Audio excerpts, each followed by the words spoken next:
Hello, good morning, everybody. Welcome back to Reaper Pro Tips with me, your host, and Disembodied Hands, Quinty, Disembodied Beard, John, and Shadow Raven with the resub for 43 months. Very nice, very nice. Super cool. Conga rats, indeed. Indeed. We need a conga rats emote with little rats that are doing the conga. Like a little rat that's dancing with its paws forward so that you can string them along and have conga rats.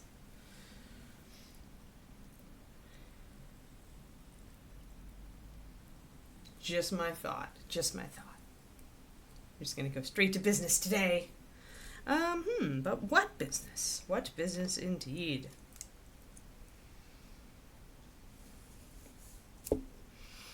I think I want to use russet to highlight this black and brown. But I'm going to shade that black and brown first. So let's just get into the leather. Let's just do it. And then we'll do some color after that, I think. Hey, War Shadow. One second while I get everything organized here. There we are. Alrighty.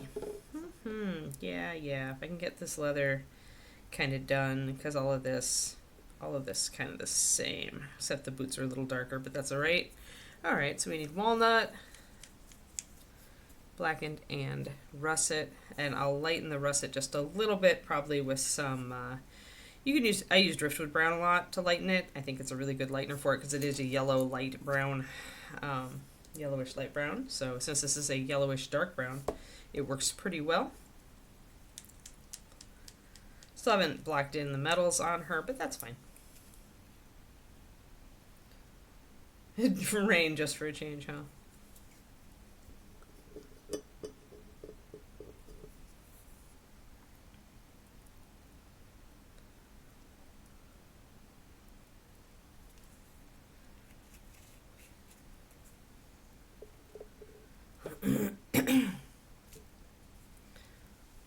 My neck is feeling a bit better today, thank the Lord.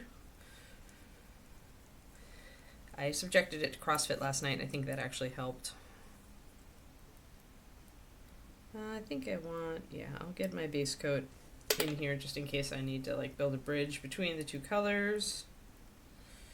All these colors are pretty close together, so I might not even need the black and brown. I might just mix the walnut and the russet, but I don't know until I get into it, so...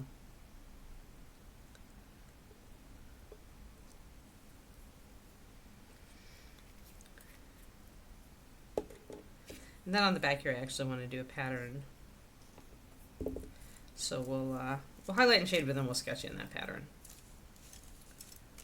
And that's always fraught, because when you do highlighting and shading, and if you nail it, then you always are reluctant to put freehand over the top of it, because you've, done it so well. So that's kind of the choice when you go into putting in highlights before you do freehand. The alternative doom is, of course, that if you put the freehand in first, then highlighting and shading around it can be a pain in the butt. So you just have to kind of go with what your gut wants you to do.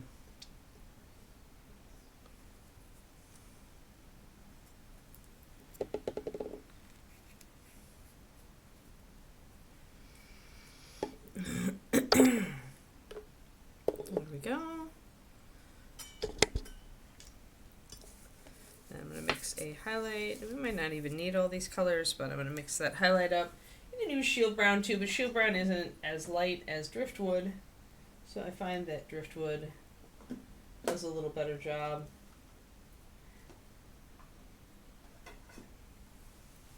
You could try some other lighter browns. Tanned leather is probably the one I would use, not leather brown, because leather brown is more orange. So leather brown is a better color to highlight orangey browns like oiled leather. I very much classify my browns in reddish browns, orangish browns, and yellow browns. But, I mean, there are exceptions. I will sometimes use an orange brown to highlight russet. Although more likely, I am more likely to use an orange brown to highlight the black and brown, to be honest. I just don't want to go orange with this model at all. I want to stick more to golden versus red. I don't want to pop orange in there in between those two colors. And I go 1 and 2. About 50-50.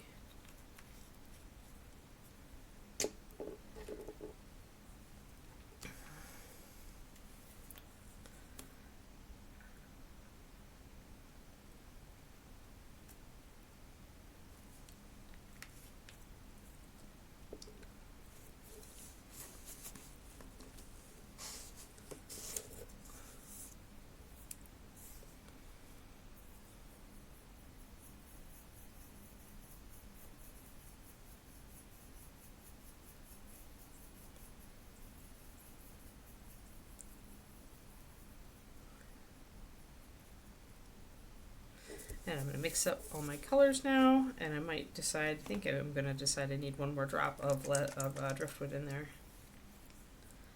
Just to lighten it up a little bit more.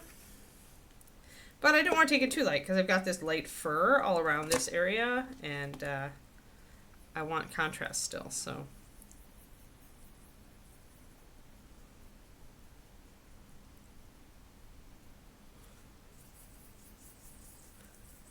Just go through and mix all these up, and then we can start on all of this brown.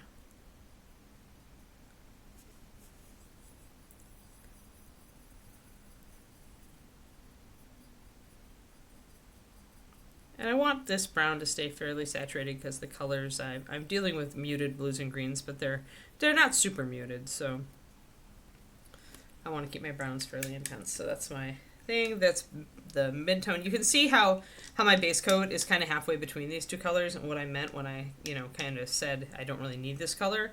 Probably I could get away with doing just mixtures of these two, and I could hit close enough.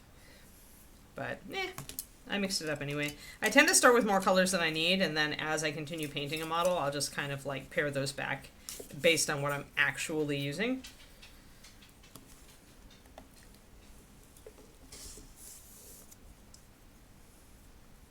Hey there, Van. We are going to be getting some of this leather on. Let's do it up here. Get in focus. There we be. Sweet. I'm going to get my shadows on first.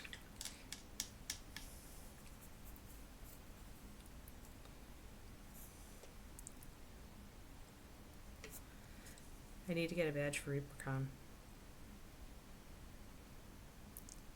since I'm not teaching. Or I need to text Ron and ask him if he has a badge for me, and if not, I have to get one.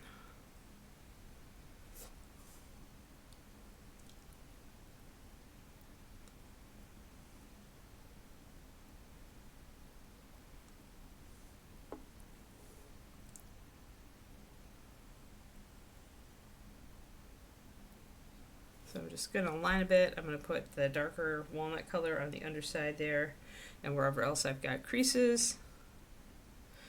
Since these colors are so close, it's really not going to make a lot of a difference. You're really not going to see the shadows until you start highlighting. That's when you'll see those subtle shadows come out.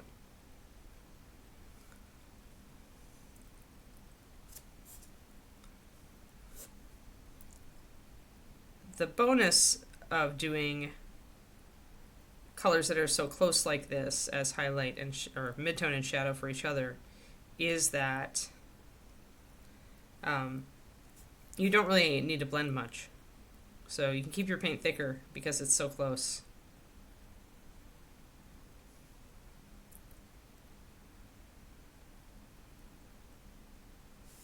Oh, the basing is pre-done. It's part of the model. I just was using that to test coverage with the color, so ignore the peach. But the basing, this is all one model. Normally this model van is a 28mm or a 32mm or whatever we're doing these days. But they did a big version like this for Reapercon, so I got one because I like big. And we don't often get to paint really large models like this for this stream, since Reaper doesn't do a lot of big stuff other than giants. But yeah, basing, we were working on other basing yesterday. I do some fancy basing. Every once in a while I do fancy basing on this stream. But not for this one. This one's going to take enough oomph just to paint because it's so large. I often find that I'm not very inspired on basing with my bigger models. And that's one of the reasons I really like painting busts is I don't have to base if I want to paint big stuff. But yeah, this was originally sculpted to be done at a smaller scale, and then they blew it up. It blows up pretty well. Oh yeah. I never have to do armies, so I'm like, or if I do, honestly, if I'm gonna do armies, I try to look for pre-textured bases or something like a stamp that I could use with green stuff. For my Eldar, I bought a bunch of pre-done resin bases that were kind of thematic for sci-fi. Because I just don't, at that point, for an army, I just don't care enough. Like, I won't have the energy. I know I won't, so... So I just, I cop out. I still have to paint it, of course, but yeah, I figure painting armies is like, it takes enough of your energy.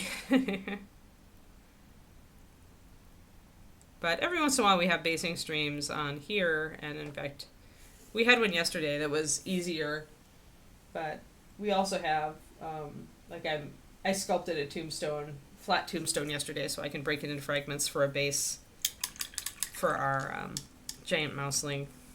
So we'll be doing that in rotation. 2 or 3 models. A lot of nooks and crannies, yeah.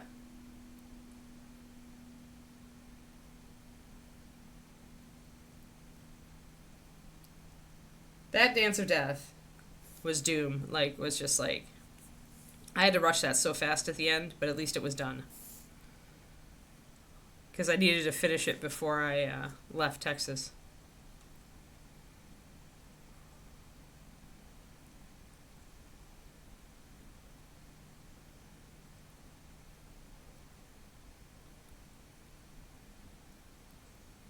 I'm surprised, didn't they? I thought Michael was going to paint a version of that too. Sure it wasn't Michael's?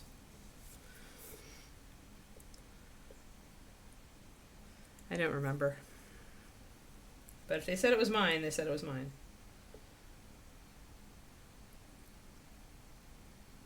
That's nice, Inara. That must be a relief. Both the cessation of joblessness and the time to yourself. I love David, but I'm very happy that I have my days, like, to just concentrate and do stuff while he's at work.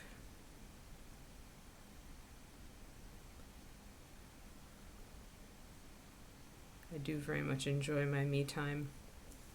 So again, we're just using some walnut brown and just like shading around the laces here, just so you can see how, even though this color is very similar, it helps to pick out the details. Michael Proctor, Zachariah. Sorry, I need to distinguish.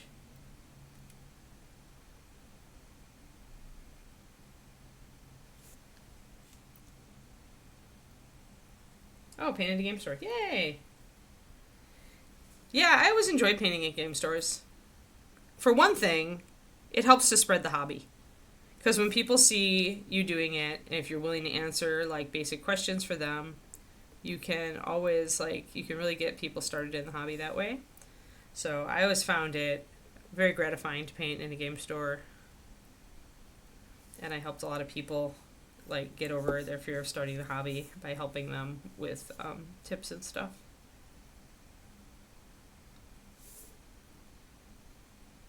I'm going to block in the shadows underneath on the underside of this, following the folds such as they are.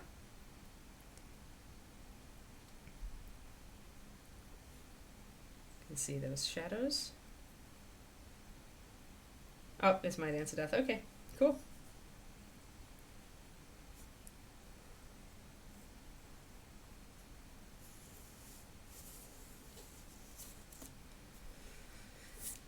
Dance of Death would be so much easier, would have been so much easier if I would use an airbrush, but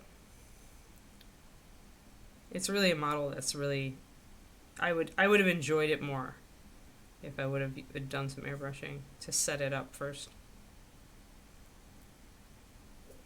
But the problem with it, doing it on stream, because we did that on stream, we can still probably watch those streams, but it is very monotonous because scales and then more scales. I think I'm going to use this same brown actually for this little leather strand along the back here. And I've got to remember I was going to change the color for hood to the brown as well. And I'll do freehand. So let's just do that. It's a good thing I actually did mix up my base coat. So I'm going to change this color up here. I was originally going to do it dark purple, but she's already got purple skin and I didn't really want to stick with that. Plus it didn't match anything else.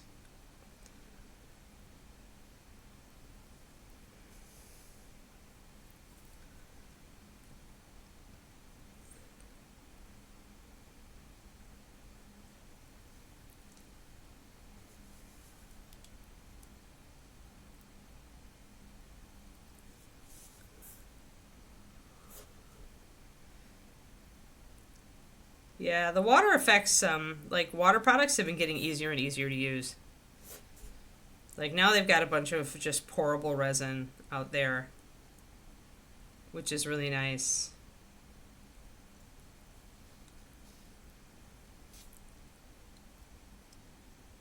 I'm tempted to try a few more water bases because it's finally gotten like easy enough and accessible enough and I don't have to like melt little granules or mix together a 2-part epoxy or whatever. Or I guess these might still be mixable, but at least it's easy. You just pour it together and stir it, right? It's not... It feels friendlier now than it used to in the hobby. So maybe I'll do some water bases at some point. We've got to do these feathers too.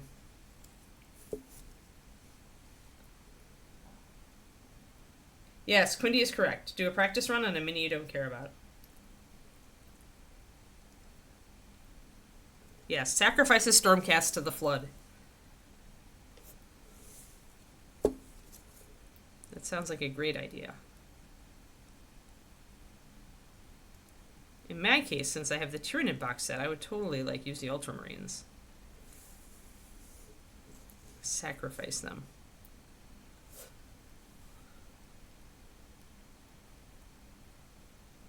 Although I think I gave them to David, so I'd have to steal one of them back and then drown it.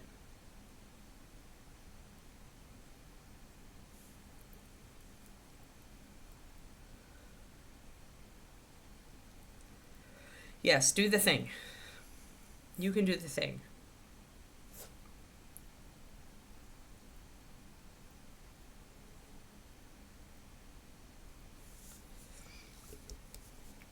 Wait, I have a graphic for that.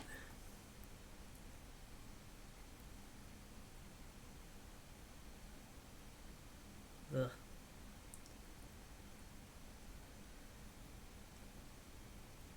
The question is, can I find the graphic?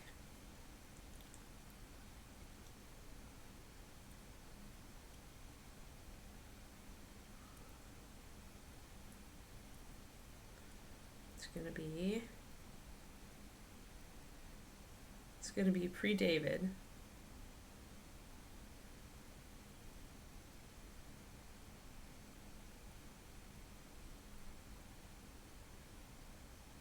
If I can't find the graphic, then I'll give up after a second. Aha! I found the graphic. Kariniko, this is your graphic.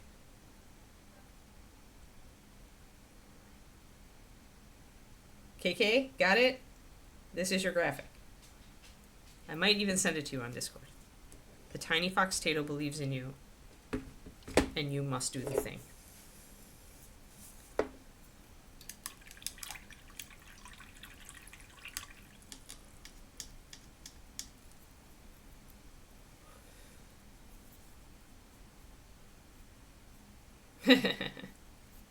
It's okay, Van. Everybody expects your first models to be like bad paint job.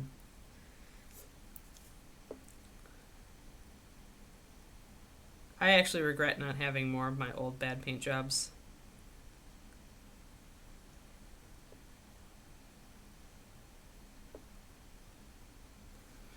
So I'm just going to essentially use this as kind of a liner to get around these.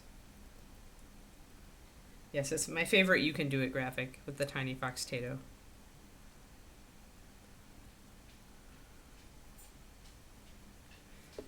It was my my mantra for when I was going through my divorce, which was a very scary time for me.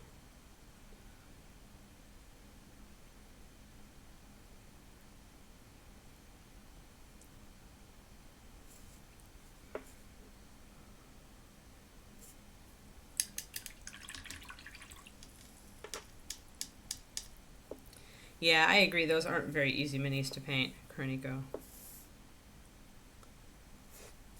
The Stormcast aren't.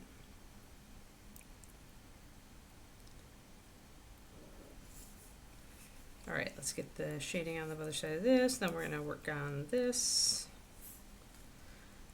The folds are so, like, gentle on the back of this. I'm not sure how much walnut I'm going to actually use. First, we're going to get the underside of all of this. Hey, miniatures done with a big fat raid. Hello, Paka people, Paka Nation. Welcome. We're working on bigger models today. I'm just blocking in some shadows on my leather.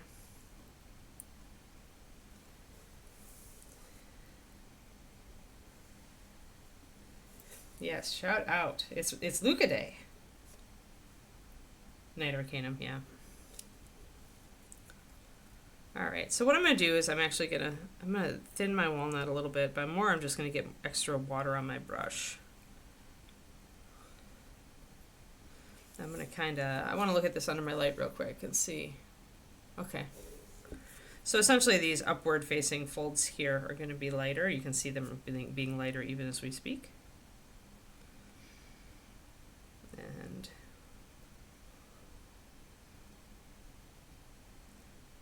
downward facing folds are going to be darker. There's a fair amount of subtlety back here with big shapes that really won't have hard shadows. So I'm just going to block in a darker layer. And then down toward the bottom it actually flares out. So you're going to get back to the light catching it.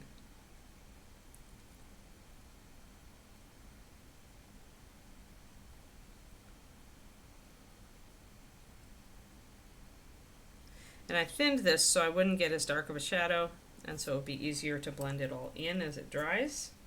Hey Slayer.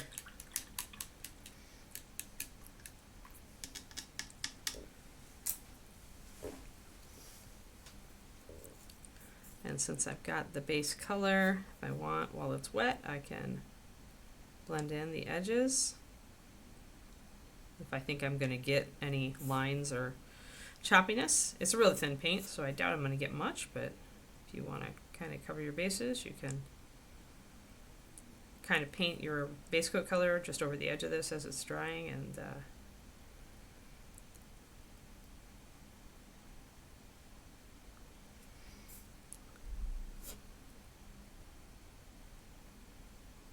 mostly with this big area, I know I'm going to do some freehand, so I'm not going to go really crazy on getting great blends on this big area, because I want to do kind of a chevron pattern.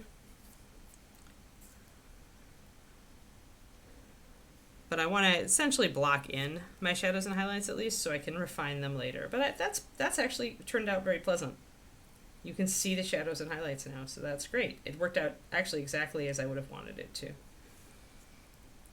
And that was just, sometimes, honestly, when you get a really good grasp of paint consistency in your brush, like when I've got a brush with thicker paint like I do with the, this paint straight up is probably a 4:1, maybe 4 to 1.5 paint to water. But if I want a thinner color, I'm bold enough with it, I understand my paint, so I just dip the tip of my brush in water and then I just paint with it. And essentially it thins down the paint in the brush. It's a gamble because you're not really being precise at that point, but with something like this where the colors are so close together, you really don't need to be really precise with your paint consistency when you're highlights and shading. Like I said, you can get a good result because the colors are so close together. You can get a good result just by, you know, with much thicker paint than if you than most other colors, right? If you were doing colors that were very different from each other, then usually you either have to wet blend or you have to thin it a little more, or you have to like texture over the top to introduce transitions, or you just have to like try to paint a very hard highlight shadow, like occlusion highlight shadow on it, then do it that way.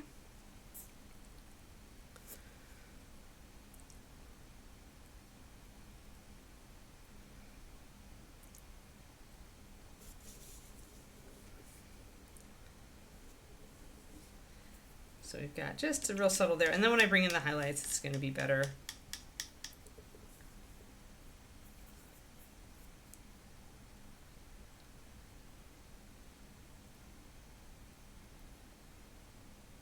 Yeah, Korniko's got it. With metallics, it's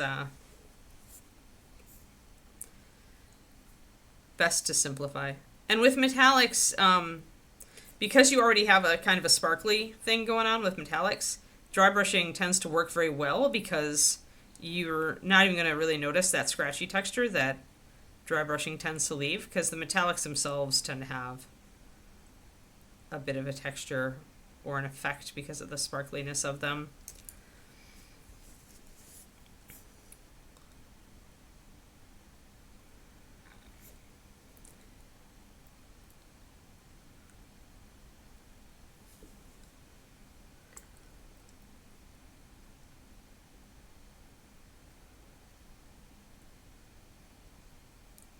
Yeah, after you wash it, it'll make the color go.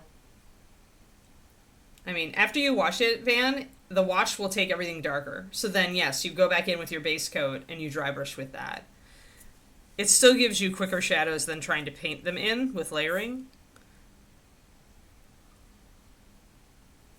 Yeah, that's the thing with washes, and why I actually don't use washes is I realized, because I used to use them heavily when I was like starting out. And then I realized that once I started layering, I realized that all they did was cost me time, because I had to go back in and re-base coat, right? I had to paint my base coat over the top of the wash because everything got too dark. So once I realized that, I just started trying to layer in shadows. And once you get good enough at that, it's much faster than washing, waiting for the wash to dry, and then going back and base coating, you know, over 2/3 to 3/4 of the surface. Especially for like gaming pieces.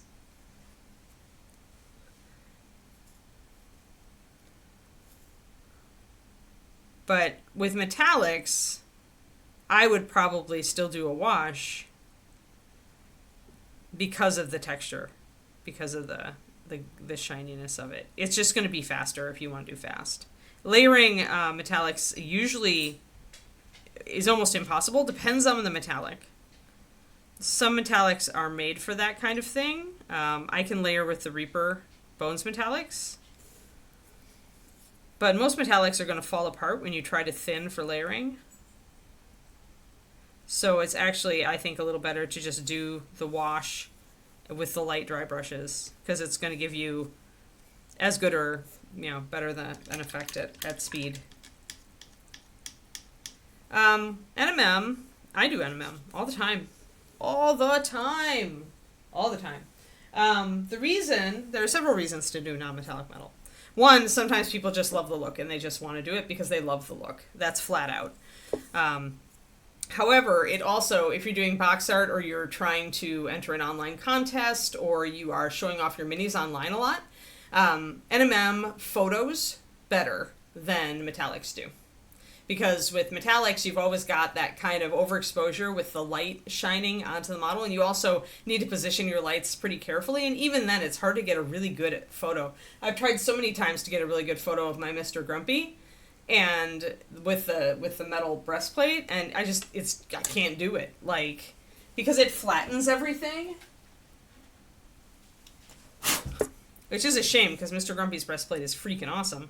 But every time I try to take a picture of this model, you can see, though, you can see the big light right? And that's gonna, essentially, to get a really good picture of all of this great texture work that I did, I would have to, I haven't been able to do it. Like, I have to point lights away from the model to get the breastplate to read, but then nothing else is going to read, right? So, yeah. So, essentially, if you're, and a lot of people do like to post their models online now, you know, to get feedback or to, just to show them off. And so NMM just ends up looking better under photography. A lot of people will do it just because they feel it's higher skill, which I don't think is necessarily true. But then when I paint metallics, I use NMM principles, Van. So I just did a video about this for my Patreon, essentially saying that even if you hate NMM, it's worth learning it, because then when I do metallics, and this is a shaded metallics model, but I used all these principles as to where I put the highlights and the shadows and how I did the weathering, that's all the same as NMM. I'm just using metallic paint, and it makes the metallics look fantastic. And it also somewhat can cover the whole hard to photo thing, because you're forcing shadows into the piece and you're pushing your highlights, right? So it's a little easier to get a good photo of it. But yeah, the other thing you can do with NMM that's harder to do with metallics is you can do lighting effects that are like this with the torch. Right. So like being able to just pick out the firelight hitting the top of this blade, and so to the point where it really pops, is much, much easier with NMM. Doing colored light on anything like that, and the fact that if you're doing, I've talked about this before, but if you're doing one optical illusion, i.e. the lighting illusion, then trying to do metallics and make that look correct almost never works, because you essentially are trying to convince people that your optical illusion is working while you've got real metallics on the model that aren't reflecting your fake light source. So essentially it's like trying to pull off a trick on stage where another magician is standing next to you showing everybody what's happening. So when you're doing OSL, which is also popular, NMM is, I think, the default choice. Like, you have to do it. I've demoed this actually on Mr. Gollum, who is also shaded metallics. When I first did this heat effect, when I didn't have the metallics in, it very much looked like glowing heat. But the minute I put real metallics around it, it ceased to work. Absolutely ceased to work. Now it just looks like a fun kind of like stylistic thing. And the heat and the glow absolutely are not convincing.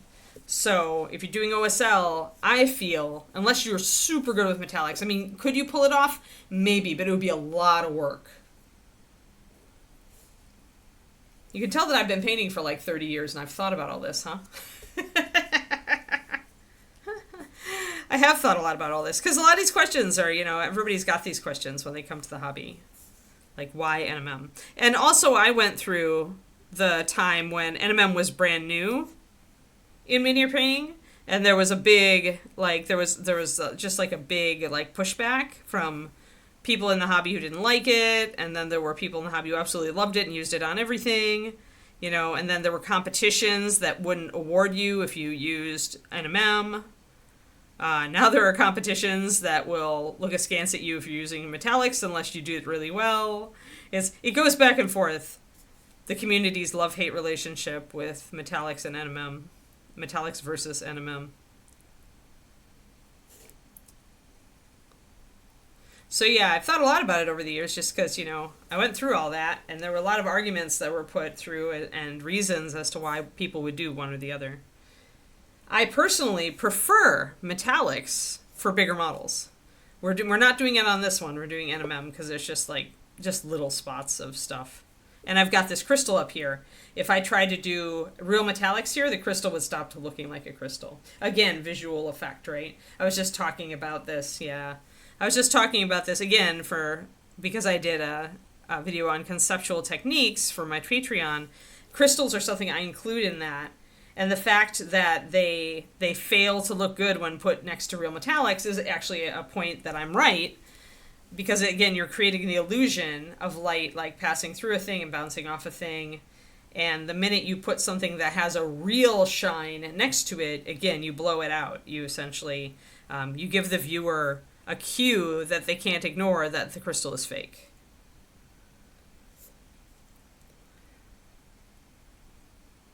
No harder to grasp than, I mean, it's no harder to grasp than every other painter who comes into the hobby without an art background, Van. Like, is it hard to grasp? It just takes time. Conceptual techniques, I group them all together because they're the techniques that have nothing to do with the actual way you put paint on the model mechanically. I call those mechanical techniques. Washes, layering, stippling, all those things are mechanical techniques, right? When it comes down to thinking about light, then it all becomes conceptual. So I include some textures in that. Some textures I consider, in fact, maybe even most textures, I consider conceptual technique. Gemstones are conceptual technique. NMM is conceptual technique. OSL is conceptual. Because you have to understand how light falls on a surface, how it's going to look, and you have to be able to depict that in paint. There's a certain level where mechanical comes in, where you have to learn to depict that with your brushstroke, right? But you have to know how to think about it before you can do that. Otherwise, your illusion's going to fail.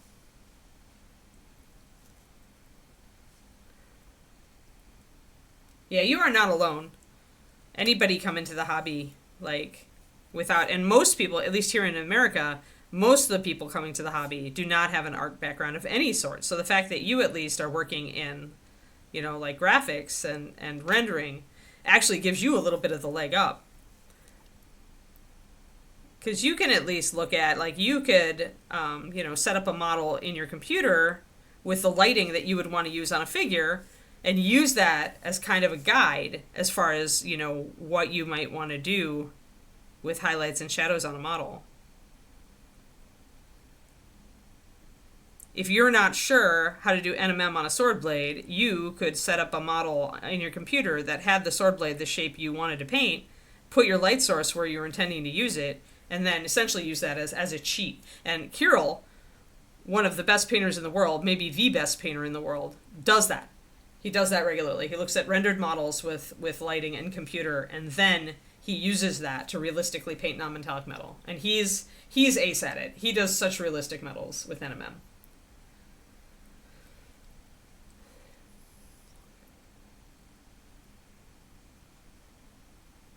Yeah, I believe that, Twistnoma. I mean, it's still cool when you see a really cool hand done one, right? But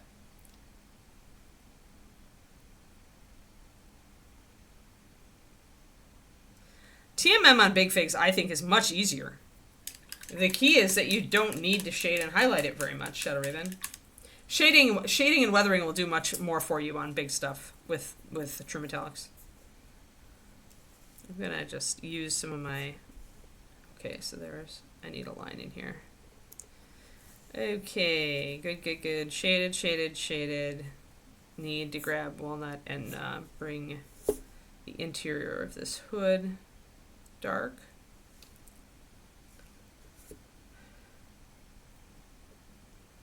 Yeah, because art de-emphasizes. I mentioned that, I think, in my... I don't mention it in the video, I mentioned it in my intro to the video on my Patreon. That one of the reasons could be because art is de-emphasized in American culture, so most kids don't have a grounding in it, and they aren't taught that it's cool. And so when you go to mini painting, you just don't ever think about that stuff. Nobody ever taught you to think about light. Whereas most Europeans that I have talked to, I find were brought up with a respect for art, an appreciation of it. Art wasn't a shameful thing to study, But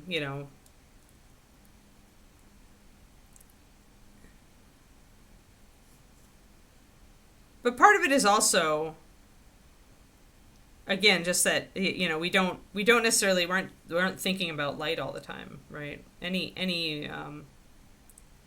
It's just not something that's introduced to us.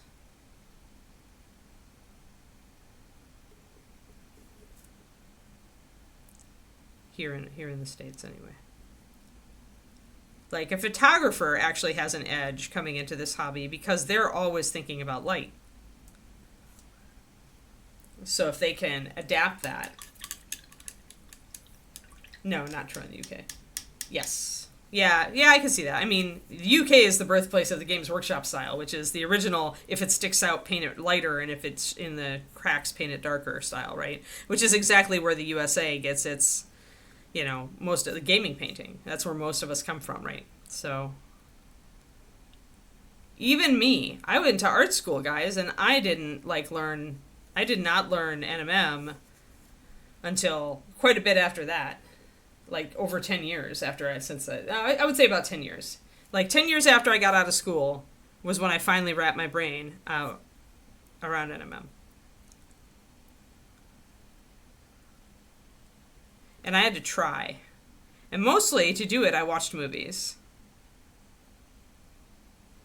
Movies with swords and armor. Mostly the Lord of the Rings movies. Because the lighting... Peter Jackson often uses a diffused overhead lighting, which is what most miniatures are painted as. And so it helped me to understand.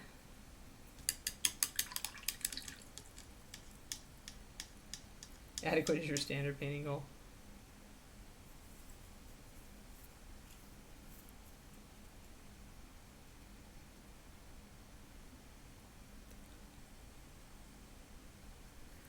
It's just overlaying glazes and washes. That's all it is, Shadow Raven. You just throw a bunch of glaze and wash at it with big, stippling and blotches, and, you can be somewhat random unless the area actually has, dents and stuff sculpted into it, dents and scratches, in which case you've got to, actually do those. But, I mean, it's actually really easy, all things considered. I mean, I did a whole stream on that on my own channel.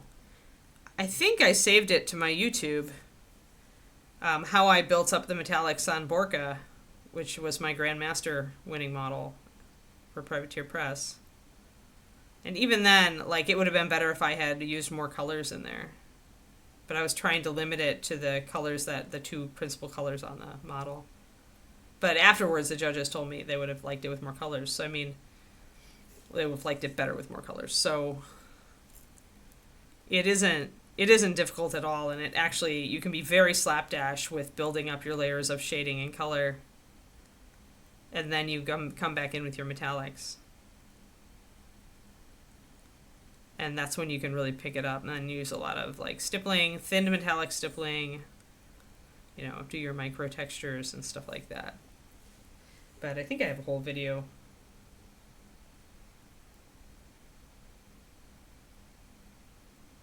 But it isn't, though. It's not helping you with unrelated skills, Van, because what it's doing is training your eye.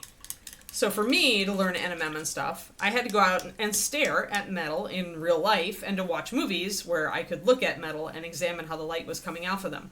There's absolutely, there's no difference there. When you're looking at a rendering video, as you watch it render, your subconscious is absorbing, highlight versus shadow versus reflection. And so it's essentially training your eye on an underlying level so that when you look at a thing, you can see if it's working or not working, right? Sure, the all of the program, do this step, then that step, then this step, then that step, this filter, then that filter, blah, blah, blah. Sure, that has nothing to do with mini painting. But just being able to look at the product and see how it becomes, looking realistic is actually training your eye, in my opinion.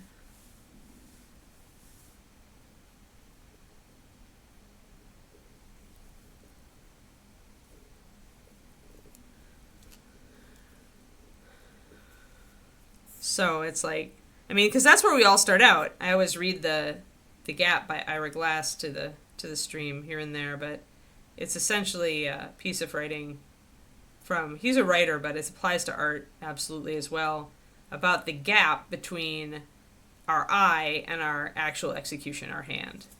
So the thing is that we get into this stuff because we have a great eye for it, right? We know what a kick-ass model looks like. Our gut knows. But our hand is so far behind that it's easy to get discouraged.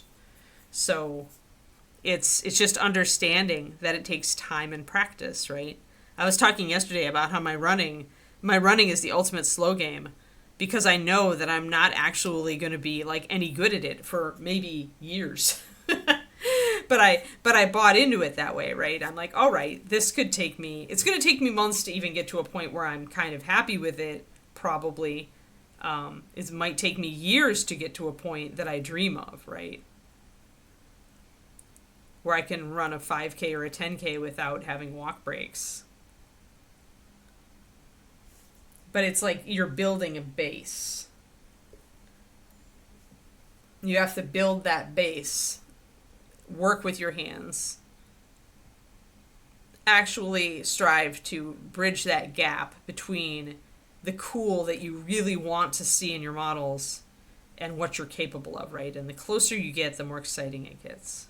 And then your eye will improve again and your hand will be behind again. And then you repeat. But as you get better and better and better, and you put in the hours, you put in the models, you will find that it's much easier to approach that gap and clear it. Right now, if you just threw a random model at me, somebody's an incredible boxer, and I didn't have any knowledge of what techniques that painter used, I could still figure it out just by looking at the box art, and I could paint a duplicate of that box art. And that's just the point where your understanding is great enough that you can assess, okay, these are the options, these are what this person might have done to get this effect. So if I'm going to get that effect, what are my options to do, right? And then you experiment until you hit it. But it's much... hi, Splat. Yeah, been a long time. Yeah. And the fundamentals just take a long time to build. I mean... And that's where our culture works against us. This, we all want everything now culture. I want it now. But the thing is that if you can get your brain around the fact of just enjoying the learning, enjoying the journey, because the thing is, there are going to be breakthroughs even when you're a beginner painter, and sometimes as a beginner they're even more exciting. Because every breakthrough you make as a beginner makes such a difference in your level of painting.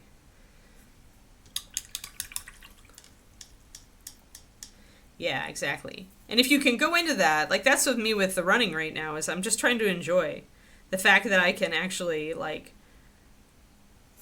have to walk a lot, but I can, run 3 miles, more running than walking. And although that's baby steps, and, part of me is impatient and wishes I could run the whole thing, it's still so much better than I was. Well, it's much better than I was even 3 months ago, and it's ridiculously better than I was 2 years ago.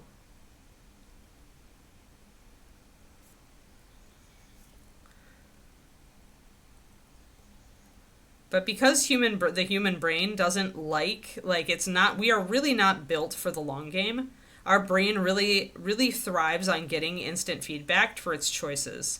And so that's why it's so hard to convince your brain to do stuff like an exercise routine, where the payoff is so huge down the line, but your brain just can't grok it. It just doesn't understand it. So that's why focusing on little stuff, like just doing a little better than you did the previous time, making sure you keep track of your progress so that you can celebrate wins and give yourself that real feedback. That's why you keep your old models, right? Because then when you start feeling, oh God, I'm just stuck, I'm not making any progress, go back to your old models and go, oh, never mind.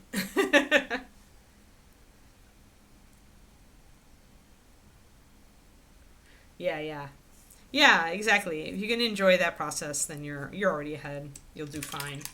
Just keep with it and keep enjoying it. And if you ever get frustrated, just take a break. Breaks are important.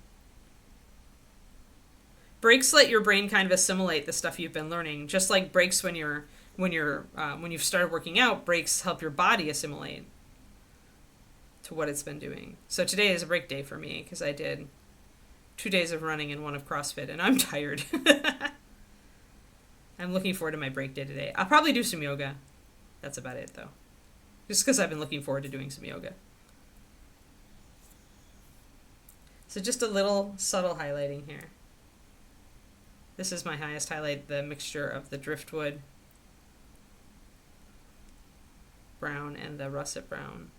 Makes it more softer, a little bit of grayed out, but it works.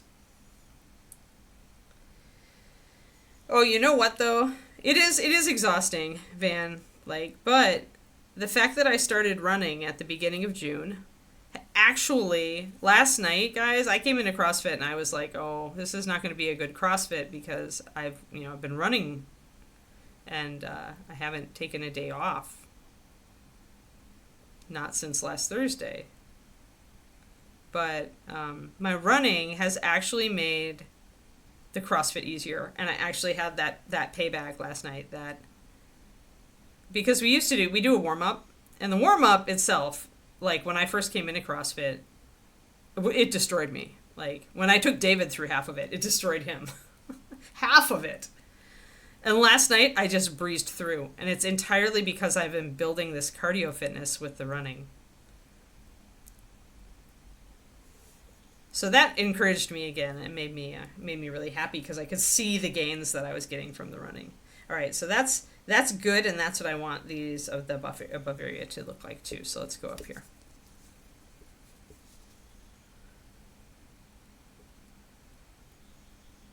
Yes, less exhausted since you start going to the gym. Yeah, because it builds mitochondria. Like the weight training and stuff like that, resistance training or sprinting or anything that's like power moves, that's going to build like your mitochondrial efficiency. And then endurance training builds new mitochondria.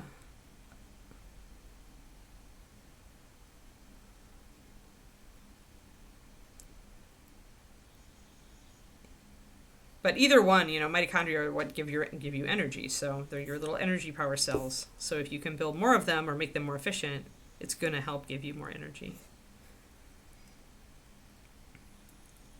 All right, I want to get that. I want to keep the shadows. Hey, Roger. But yeah, getting results is super satisfying. I was very, very happy. I did much better at CrossFit last night than I thought I would. And there was a little bit of running. There was just 150 meters, 5 rounds of 150 meters in between weight sets. And I did much better than I thought I would. Just because it was like, it's only 150 meters. That's nothing. I did 3 miles last Thursday, right? Or the Friday. It kind of puts it in perspective. I'll get even better as I keep going. So we're just going to bring up this brown a little bit. It's not going to be quite as dark as it was. Still going to be one of the darker things on the model, though.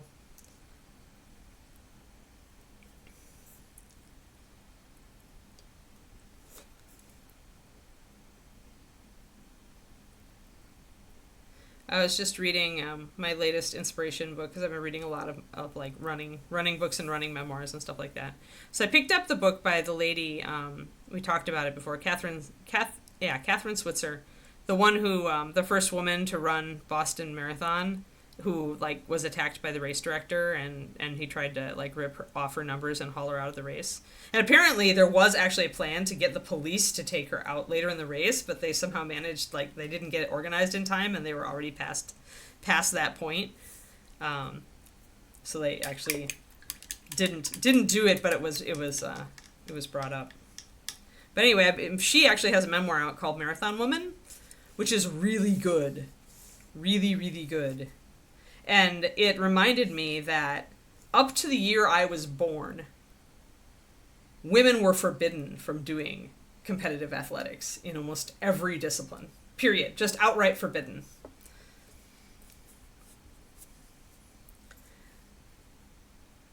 Like, it hasn't been that long. Yeah, they told you your uterus would drop out or you would get big and buff like a man and you'd no longer be feminine, Van, which is such BS. Such BS. Those were the things they told people, though, and women bought into it, right? They didn't have any good comparison models. And then when Catherine and her other female friends started running more and it started, like, women around the world started to do it, and that essentially...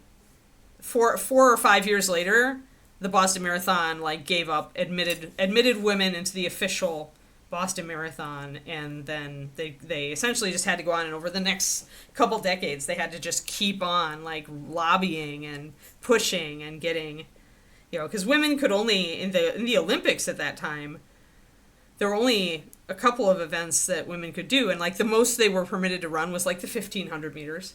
Like they thought that anything more than that was detrimental to women because they were so fragile.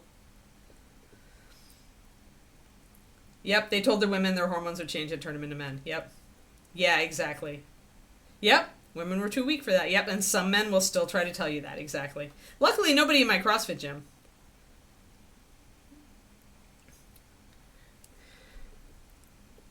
Which is if they did try to, it's really funny because the only person who actually qualified for like the finals leading up to the CrossFit Games or the semis from our gym is a woman. So she could actually do the movements that none of the guys could do.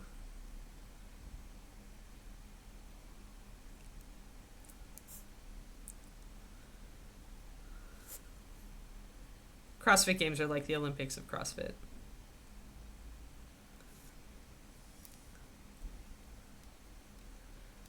Yeah.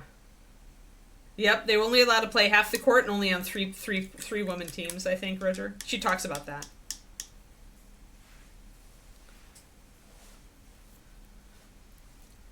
Yeah, well, we're still working on it. At least this time, there are, people who didn't think the woman could run a marathon. There are now ultra marathoners who do the 100-milers, and even 80-year-old ultra marathoners who are women. It's crazy awesome. So yeah, a lot of the sports, and she does make a point. When she's talking about all this discrimination, she makes a point of like mentioning that when she actually ran the races, like when she would come to these marathons and be the first woman ever running a marathon in that place, the guys were, in general, the vast majority of them were excited to see that the woman was participating. So it wasn't even that it was the general population, right?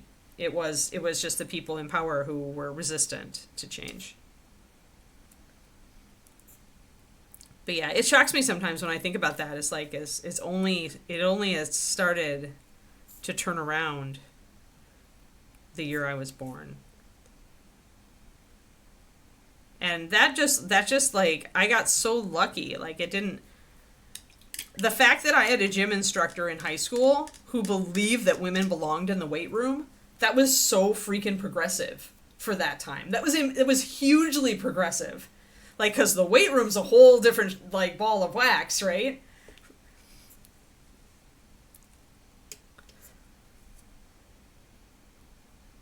Girls don't paint. Oh, no. Unfortunately, yeah, Kuro, that's the problem. We've managed to change that in the USA through, I like to believe, my own efforts and those of my friends. But it's still a battle to change that perception in Europe. So this has a little bit of a bend here, and so we're not seeing the... There we go. So it looks more abrupt than the painting actually is.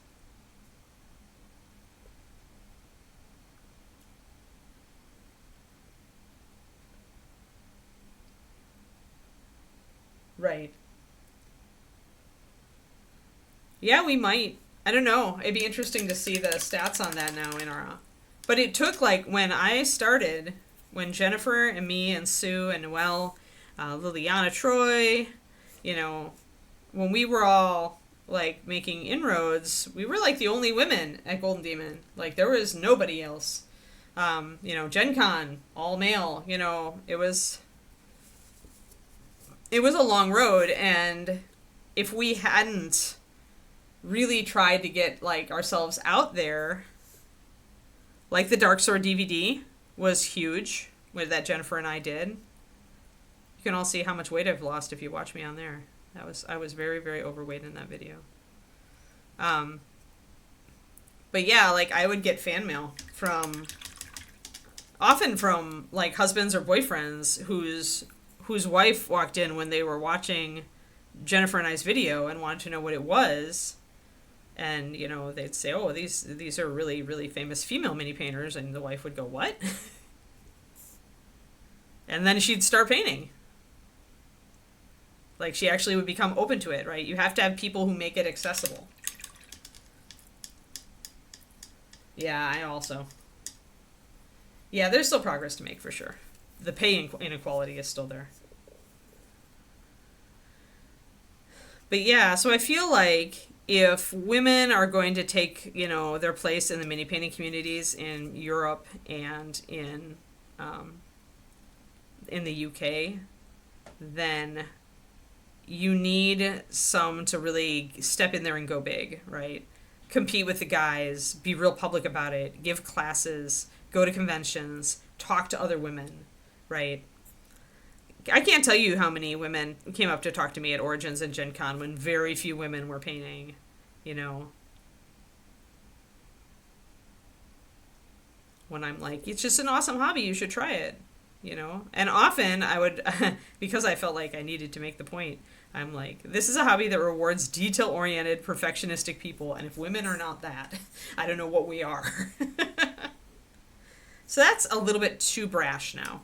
So I'm going to put a glaze over this of the base color. Bringing up that highlight went a little bit, it's nice over here, but here it's too much. So I'm going to grab my black and brown, throw a bunch of water into it. I mean a bunch. Thinner than a wash. I want it to be colored water. That's pretty good. And I want to paint it over the surface of this so that I can blend in those highlights.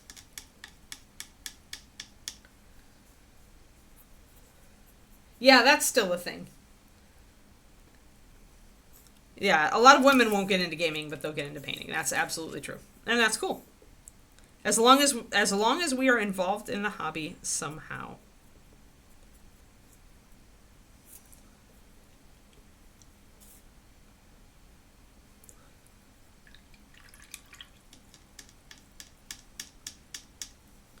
Yep. There were a few, but it didn't really take off.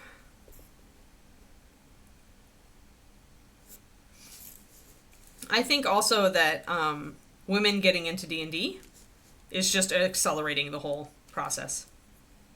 Because then you've got women who are painting for games, who take up the hobby.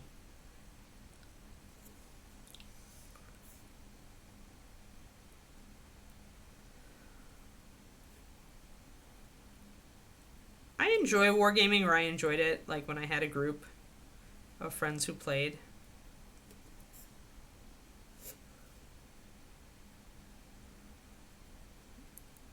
But when it comes down to it, the type of stuff that I really enjoy painting tends to be bigger than a gaming scale. I'm just gonna highlight up here. Yeah, well, I mean, there's always going to be some, right, Thormel?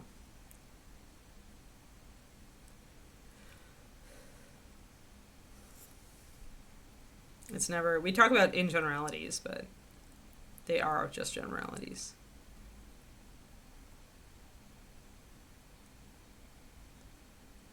But yeah, it makes me happy to see women, you know, still winning Golden Demons from time to time, and at least here in US.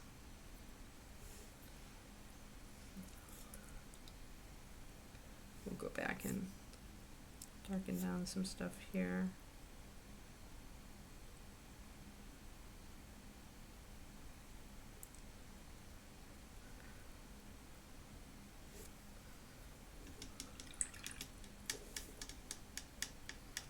It's funny, the highlights are showing far more boldly on camera than they are in person.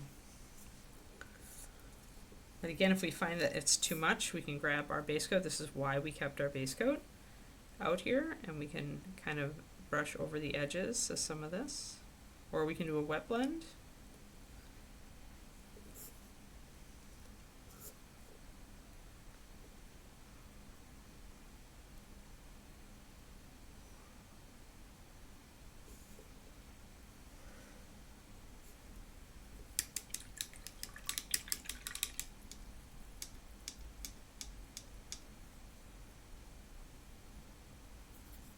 Yeah, you have to make it visible. I went splat. That's exactly it. It's got to be visible. That's why going out and doing conventions, like when we were first starting out, my female friends and I, doing conventions, doing videos, doing, being at company booths at Gen Con, being on the internet, posting our stuff on discussion groups, all that. Oh, hey, I can actually paint this part now.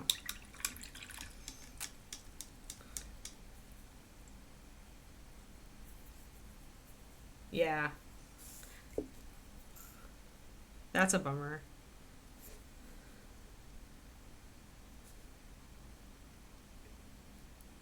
But at least you're going. I mean, you never know, but you going, you being out there and doing it can help to, might help somebody else. So.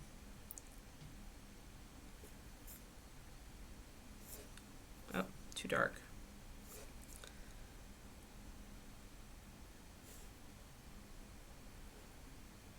I mean, the only way to get through gender discrimination is to challenge it.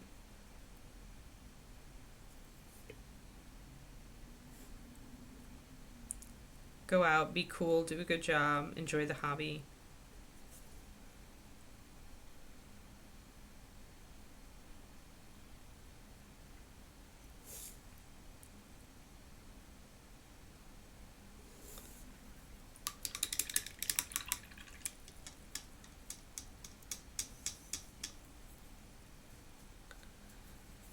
Alright, so that's a little bit. Now I can see this, since I did the layering and I did a little bit of blending, this is much smoother now. That looks better again. I've got a little bit too light down here.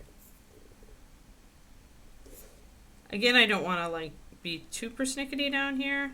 I want to get it so it looks decent. But I am going to do some freehand. Freehand is a way of distracting from any imperfections in your layering, so...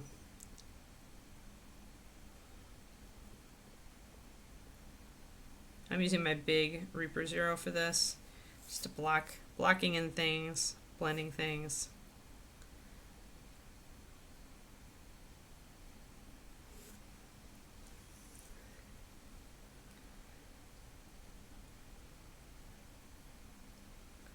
Yeah, some communities are better for that than others, for sure.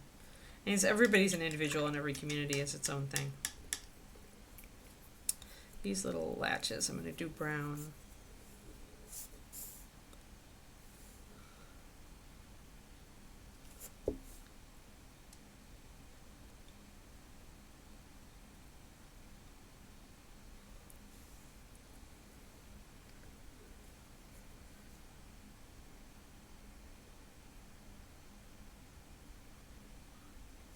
Yeah, right.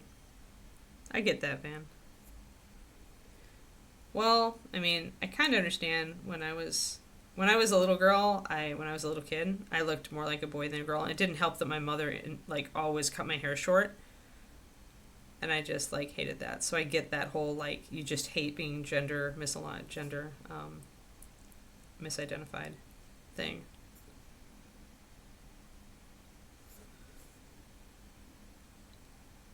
This is when I was 7 years old, 8 years old. The minute I got to high school, I told my mom, no more hair cutting.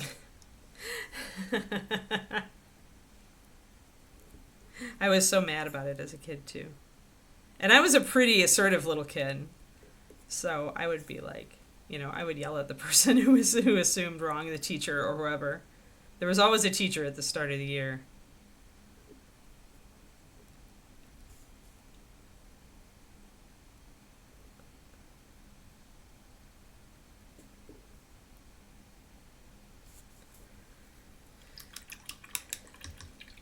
Yeah, no problem, Van. Alrighty, yeah. Tell your fiance good luck with their stream.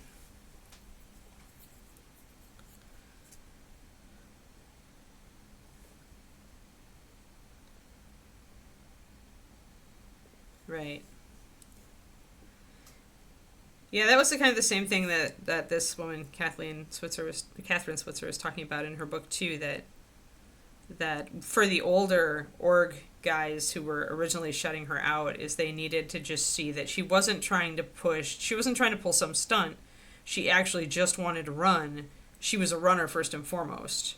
And once they understood that, then they were open to admitting women to the sport. But it took a while for them to understand that. To stop seeing her as, just some uppity chick, and to see her as, oh no, she likes running. She loves running like we love running.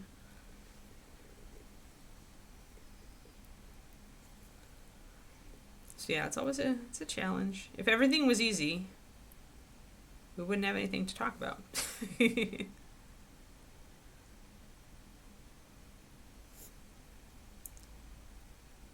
It's supposed to get hot here today, speaking of not easy. I was happy because it actually stayed cloudy for much of the time up to my streams. Usually that means it's not going to be as hot, but it says it's going to get to near 90 today for us.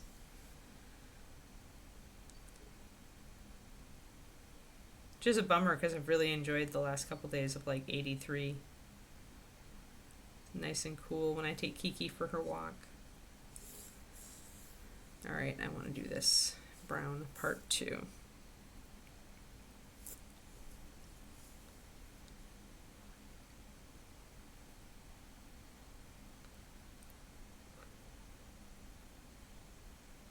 Yep.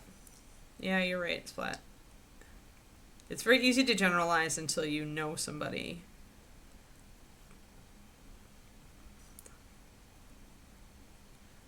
And have a personal experience.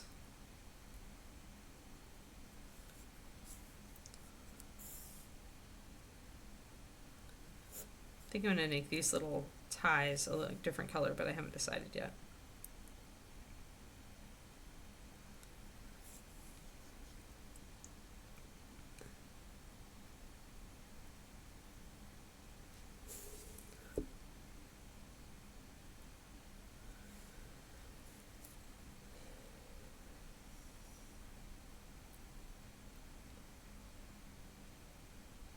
Oh, that's too bad, Thermal.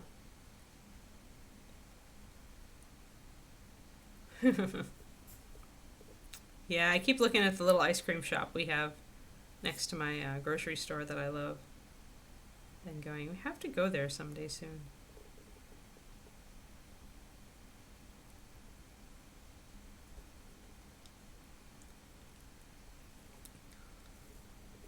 It's not going to be it's not going to be as good as Beth Marie's, but when you have a local ice cream shop, you should totally patronize it, in my opinion.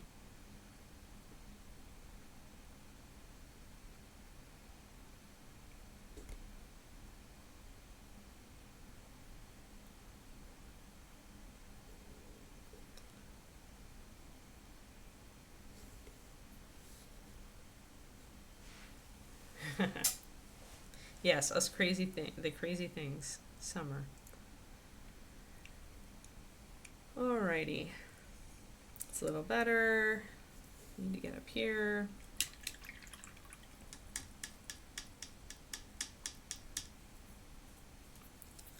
I already closed up the house so that we would stay cool for as long as we could.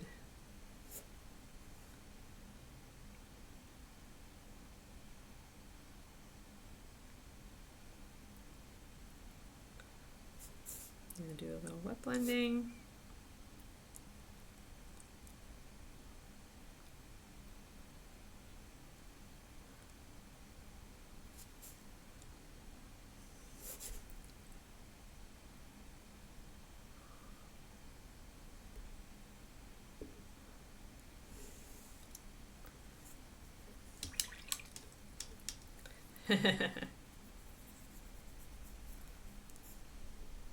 Yeah, sounds like you guys are getting a very rainy summer.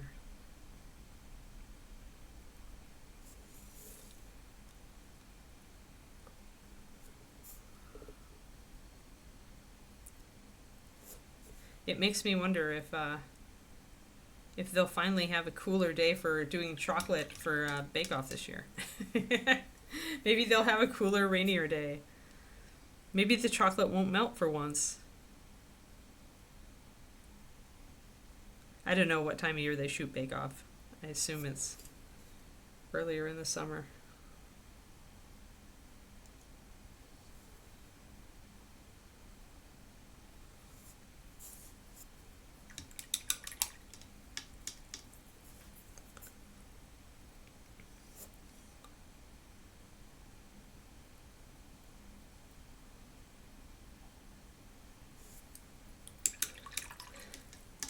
All psyched to do a bunch of editing on my book today.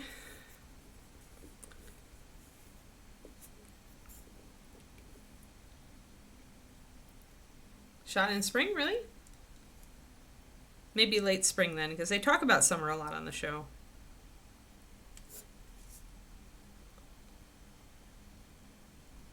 But then again, there are days where it's really cool and Paul and Prue are all bundled up in their coats when they're outside in their little tent, so maybe it is spring.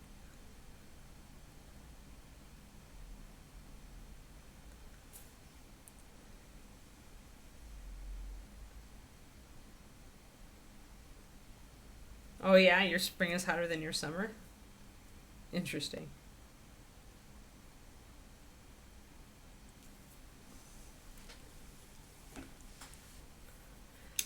In San Francisco, the fall is warmer than the summer is. If you want to ever go to San Francisco, the city proper, for a vacation, always go in fall. It gets really nice in the fall, but it's very cold in summer.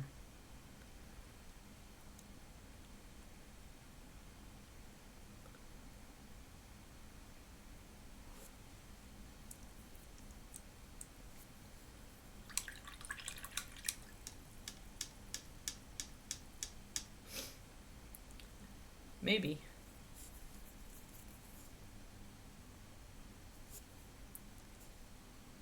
I always went to the UK in spring because I went early spring, so it was off season, so I could get cheap plane tickets and stuff like that. So I've only been to the UK in like March, April.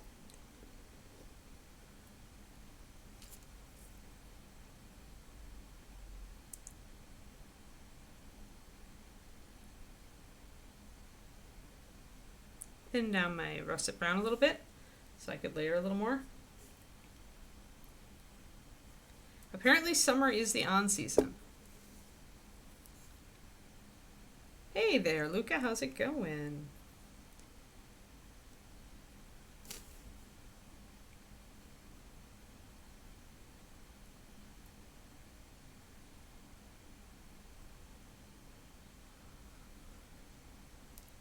Hot, yeah, it's gonna be hot here today too. I'm doing great. I'm doing fan-freaking-tastic, actually. Today is my off day from exercising, so I get to relax and lounge around and feel like a sloth. And maybe paint a little bit tonight.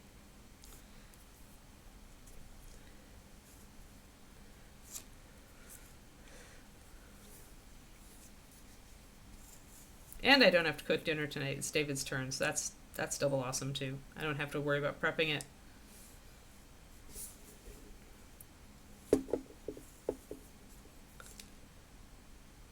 So all in all, that means a very nice, relaxing day.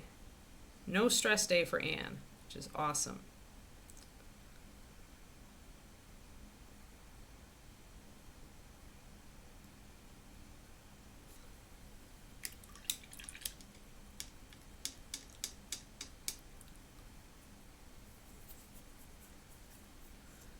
But yeah, summer is hot this year. We're gonna not quite hit 90 today. Tomorrow it's gonna be in the mid-90s, which hopefully means an easier CrossFit workout, because the gym owner tries not to be quite so sadistic on days when it's really freaking hot. He doesn't want anybody keeling over from heat exhaustion.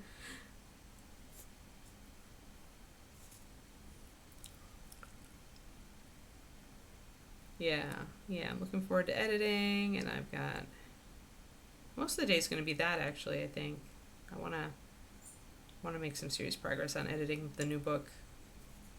so I can get it into the hands of the awesome beta readers. You know who you are.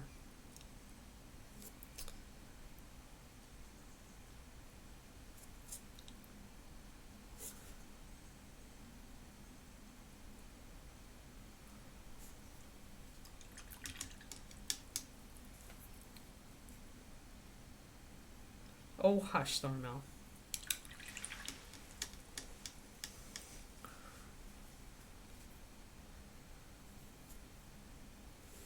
Alright, so that looks good. That looks pretty good. I gotta wait for that to dry. Luca gets to take over the stream in 3 minutes, so I'll just like do a little bit more. Got most of it. Got most of the leather today. Didn't do the armbands, so we'll have to. They're in Arizona, Twistedoma. They're actually pretty close to where my parents' house is in Chandler, as I recall. Or no, they're in Flagstaff. Sorry, or not Flagstaff. Crap. I know where they are because I used to like drive through it, and I can't remember now. Dang it. Yes, Turgeon. Have an excellent afternoon yourself. All right, people. I think we'll stop there so that we can hand this over to Luca in good time. Tomorrow, we are back to Awesome Lighting Effect Dude, who is pretty much done now. We can start working on basing. I think I still need to darken down some of the sword because the torch, I think it would be a little bit less. I want to darken it there. Other than that, though, I'm pretty... Oh, we need to fix that too. So yeah, so we'll do that tomorrow and kind of like just assess the rest of the model, make sure that we've got it all looking right. And then we can work on the basing. Yeah. Indeed. Thank you, Quindy. Tomorrow is CrossFit day for me. Yes, yes, yes, yes. It is IPEVO. It's a document camera greening. So it's IPEVO. They have a number of them on Amazon. They probably are about $400 these days, or $300 when I bought mine. But it's a really good camera. You can get really good detail if you do art. I would highly recommend it if you're streaming art. But yeah, thank you very much. And Luca, I hope you have a great stream. Alrighty.